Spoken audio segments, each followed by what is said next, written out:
నేను ముఖ్యమంత్రిని అడుగుతున్నా, నీకు అసలు సిగ్గుందా?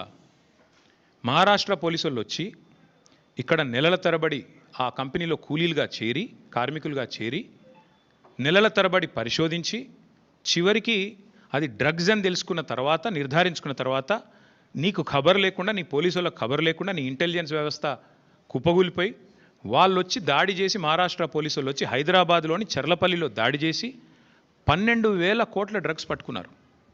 నేను ముఖ్యమంత్రిని అడుగుతున్నా, నీకేమైనా ముడుపులు ముట్టినాయి ఇలా? 12,000 కోట్లు 21 నెలల నుంచి ఏం చేస్తున్నావు? నీ ఈగల్ ఏం చేస్తుంది? నీ హైడ్రా ఏం చేస్తుంది? నీ హోంమంత్రిత్వ శాఖ ఏం చేస్తుంది? నీ పోలీస్ ఇంటెలిజెన్స్ ఏం చేస్తుంది? ముడుపులు తీసుకోవడంలో బిజీగా ఉన్నారా? ఎట్లా? హైదరాబాద్లోని చెర్లపల్లిలో 12,000 కోట్లు.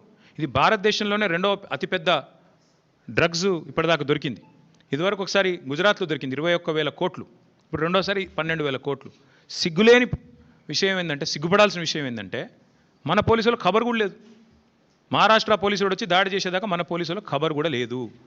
ముఖ్యమంత్రి గారికి ముడుపులు అందినాయి అనేది నా అనుమానం. అందుకే చూసి చూడనట్టు వేయండేమో, లేదా ముఖ్యమంత్రి బిజీగా ఉన్నాడేమో. ఏది?